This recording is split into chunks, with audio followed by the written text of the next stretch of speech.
በፍጹም ፈቃደኝነት እዚህ ተገኝተዋል። በጣም እናመሰግናቸዋለን። ፕሮፌሰር ሕዝቅኤል መቀጠል ይችላሉ። እጅግ አመሰግናለሁ ቴዎድሮስ። የጠራችሁንም አመሰግናለሁ። በአደባባዩ ላይ ያላችሁ ኢትዮጵያውያንም እንኳን ለዛሬ ቀን ደረሳችሁ እላለሁ። ባለፈው ግማሽ ምዕተ ዓመት ኢትዮጵያውያን ለኢኮኖሚ ፍትህ፣ ለባህል እኩልነት፣ ለዲሞክራሲ አስተዳደር ሲታገሉ በአንድነት ነበር ሲታገሉ የነበረው።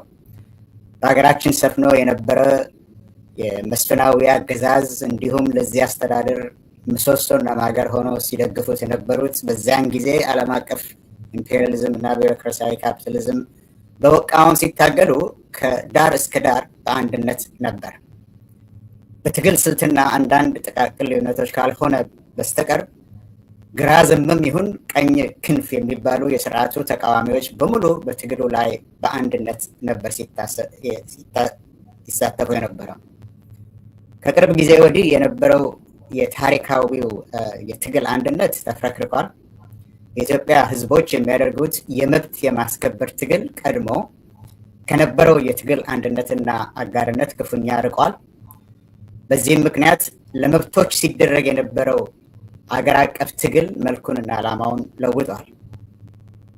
አሁን የሚደረገው ትግል እንደ ከዚህ በፊቱ የመብቶች መከበር ትግል ሳይሆን የህልውና ትግል፣ በግልም እንደ ሀገርም ለህልውና የምንታገለው ትግል ሆነዋል። ኢትዮጵያ በታሪኳ ህልውናዋን የሚፈታተኑ ጊዜያት ገጥሟታል። ብዙዎቹን አልፋ ለዛሬ ደርሳለች። እንደ ሀገር ሆና የመቀጠል አቅሟ ግን እንደ ዛሬ በአደጋ ላይ ወድቆ የነበረበት ጊዜ እኔን ትዝ አይለኝም። እንዲሁ ዛሬ አለን እንደ ሀገር አለን እንላለን፣ በሀገር ስም እንጠራራለን እንጂ ሀገራዊ አንድነቱ መሰረቱ ተናግቷል። የፖለቲካ፣ የኢኮኖሚ፣ የአስተዳደር፣ የጸጥታ፣ የዲፕሎማሲ ቀውሶች በአንድ ጊዜ በሀገሪቱ ላይ ወድቀዋል። ስለዚህም ይሄ ስለሆነም ኢትዮጵያ እጅግ በተናወጠ የፖለቲካ ማዕበል ውስጥ እያለፈች ነው። ሀገሪቷ የጦርነት አውድማ ከሆነች 7 ክረምት አልፏል። ከዚህም የተነሳ ሞትና ውድመት የጊዜው መገለጫ ሆኗል። በጌዴኦ ዞን በ2007 በፈረንጅ አቆጣጠር የተጀመረው ጦርነት ብዙም ሳይቆይ ወደ ኦሮሚያ ከዚያም ወደ ትግራይ አሁን ደግሞ አማራና ወደ ሶማሌ ክልሎችም ተዛምቷል፣ እየተዛመተም ነው ያለው። በአሁኑ ወቅት ከ1 ሚሊዮን ከዛም በላይ የሚሆኑ ዜጎች ለህልፈት፣ ለከፍተኛ የንብረት ውድመት፣ የማህበረሰብ መፈናቀል ምክንያት በሆነ የእርስ በርስ ጦርነት ውስጥ ገብታለች ሀገራችን። በዚህም መዘዝ ስርዓት አልበኝነት፣ የኢኮኖሚ ድቀትና ድህነት፣ ማህበራዊ አለመግባባትና መፈናቀል ደርሷል። የሚሊዮኖች ህይወትና ኑሮም ተመሰቃቅለዋል። ሀገሪቱም ሀገረ መንግስቱም መሰረት የለሽ እንድትሆን አድርጓታል። ያለው አለመረጋጋትና ማህበራዊ ስክነት መጓደል በጋራ ሆነው በህዝቡ ላይ ተስፋ መቁረጥን ፈጥረዋል። በህዝቡ ላይ የፍርሃት ጥላ በማጥላቱ የሀገሪቱ ህልውና እርግጠኛ ሊሆን ካለመቻልም መድረሱ ላይ ብዙም የምንከራከርበት ጉዳይ አይደለም። ክፋቱ ደግሞ የጥፋቱ መጠን በዚህ ትውልድ ላይ ተወስኖ የሚቀር አይደለም። የተባበሩት መንግስታት የቅርብ ጊዜ ሪፖርቶች እንደሚያመለክቱት ከድህነት ወለል በታች የሚገኙ ሰዎች ባለፉት 7 ዓመታት ከ22% እስከ 70% ድረስ ከፍ ብሏል። የትግራይ፣ የአማራ ክልል መንግስት ባወጡ ዘገባዎች መሰረት 11 ሚሊዮን የሚጠጉ ተማሪዎች ትምህርታቸውን እየተከታተሉ እንዳልሆነ ግልጽ ነው።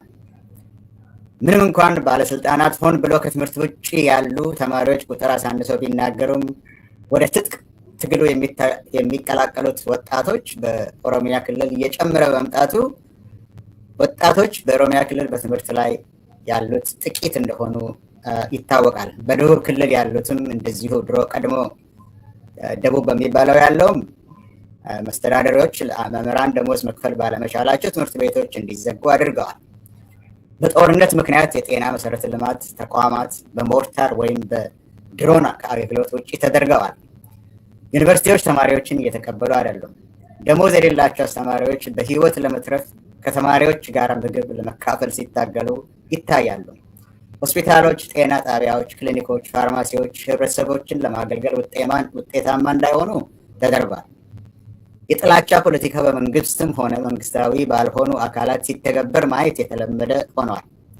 በፖለቲካ ገበያ ውስጥ ጽንፈኛ አስተሳሰቦች የበላይ ሆነዋል።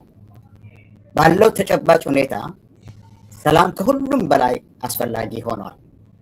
ይህንን ስል ከዚህ በፊት ሲደረጉ የነበሩት ትግሎች ለመብቶች መከበር ነበሩ እንዳልኩት፣ ሰላም ለማንኛውም ህዝባዊ ስራ ቅድመ ሁኔታ በመሆኑ ለማንኛውም የፖለቲካ ጥያቄ አስፈላጊ በመሆኑ ሰላም በሌለበት ምንም ሌላ ጥያቄ መመለስ ስለማይቻል የሰላም አጀንዳን መያዝ ለሰላም የሚታገል ንቅናቄን መፍጠር ግድ ሆኗል። ከዚህም በላይ የሰላም ጥያቄ የህዝብ ጥያቄ ሆኗል። በአሁን ጊዜ የኢትዮጵያ ገበሬዎችና አርብቶ አደሮች ሰላምን ይፈልጋሉ።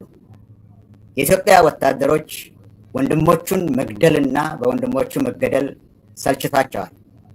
የመንግስት ሰራተኞች ሰርተው ልጆቻቸውን በሰላማዊ መንገድ እንዲያሳድጉ ይፈልጋሉ። የከተማ ነዋሪዎች ሰላም ይፈልጋሉ። የንግድ ድርጅቶች፣ ፋብሪካዎችም የምርታቸውን ለገበያ ለማድረስ ሰላምን ይፈልጋሉ። ምንም እንኳን የኢትዮጵያ ውስጥ ያለው የሰላም ትግል ይህን ያህል አንድነትን ቢያሳይም በልሂቃን መካከል ያለው ስሜት ግን ከህዝቡ ጥንካሬ ጋራ ከህዝቡ ጥያቄ ጥንካሬ ጋራ የሚመጣጠን አልሆነም። አንዱ ማደናቀፊያ የፖለቲካ ልሂቃኑ ወደ መበታተን በሚሄዱ ጉዳዮች ላይ በማተኮር ይልቅ ለአነስተኛ ጉዳዮች ተገቢ ትኩረት መስጠታቸው ነው። በተወዳዳሪ ጥያቄዎች የተዘበራረቁት ልሂቃኑ እስካሁን ድረስ የዘላቂ ሰላም ጥያቄውን ለመምራት አቅም ወይም ፍላጎታቸው አነስተኛ ሆነው ተገኝተዋል። ነገር ግን የህዝቡን ጥማትና የህዝቡን ጥያቄ እውን ለማድረግ ልሂቃኑ የኢትዮጵያ ሰላም መመለስ ከምንም በላይ ቅድሚያ እንዲሰጡት ያስፈልጋል። ስለዚህም ከተለያየ ብሔር የተውጣጡ በማስተዋል ሊገናኙ የሚችሉ ልዩነቶችን ለመድፈንና የንቅናቄውን መሰረት ሊሆኑ የሚችሉ ጉዳዮች ላይ የጋራ ግንዛቤ ለመፍጠር መገናኘት ግዴታ ሆኗል።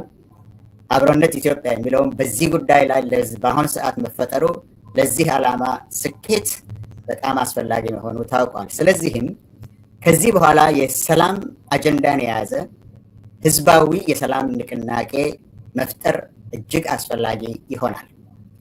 ስለዚህም ሁለት ነጥቦችን ልናገር። በመጀመሪያ ማድረግ የሚገባን ከዛ በኋላ አቆማለሁ። የኢትዮጵያ ሰላም ወደ ነበረበት ለመመለስ ወሳኝ፣ አስቸኳይ እና ግዴታ መሆኑ ላይ ልሂቃኑ መስማማትና ጥያቄዎቻቸውን ወደ ጎን ትተው የሰላምን ጥያቄ ብቻ አንግበው በዚህ ላይ ለመስማማት በዚህ ላይ ለመገናኘትና ለመደራደር መዘጋጀት ያስፈልጋል። ሁለተኛ፣ ሰላም ወደ ነበረበት እንዲመለስና ይህ ከተፈለገ በንድፈ ሐሳብ ደረጃ እንኳን የሰላም አጀንዳው ወሳኝነት ላይ መስማማት ሲገኝ ለትግበራ የሚያግዝ ተጨባጭ የሰላም መርሃ ግብር ሊኖር ይገባል። በዚህም መንገድ ለሰላም የሚታገለው አነስተኛ ቡድን የሰላም አጀንዳ የሚያስፈልገውን ወሳኝ የህብረተሰብ አቀፍ ድጋፍ ለማሰባሰብ ስራ ሊጀምር ይችላል። በዚህም መንገድ በኢትዮጵያ ዘላቂ ሰላም ለማምጣት መንገድ ይከፍታል እላለሁ። ይህንን እድል ለሰጣችሁኝ አመሰግናለሁ። ይሄ ስራ የመጀመሪያው ነው። ይህ የሰላማዊ ሰልፍ ወደ ተግባር እንዲሄድ አሁን ያልኩትን ሁለት ነገሮችን ይዘን ብንነሳ መልካም ነው እላለሁ። አመሰግናለሁ። ፕሮፌሰር ሕዝቅኤል ገቢሳ በጣም አድርጌ አመሰግናለሁ። ከተሰጠው ጊዜ ቀደም ብለው ነው ያጠናቀቁት። መልእክቱንም በመላ ዓለም ያላችሁ ተከታታዮቻችን አድምጣችኋል። ምክረ ሀሳባቸውን አቅርበዋል። እጅግ አድርጌ አመሰግናለሁ በታዳሚዎች ሁሉ ስም ፕሮፌሰር። ወደ የሚቀጥለው ተናጋሪ እንሻገራለን። እንግዲህ ይሄንን ስል በየመሃሉ ማሻገራቸው መልእክቶች አሉ። መፈክሮቻችንን አሰሙ። እዚህም በየመሃሉ የምናሳያቸው ነገሮች አሉ። በአሁኑ ወቅት በሀገሪቱ ያሉት ሰቆቃዎች ፈርጀ ብዙ በመሆናቸው እንደየትውስታችሁ እንደየቅደም ተከተላችሁ መፈክሮቹን በስፋት አስተጋቧቸው።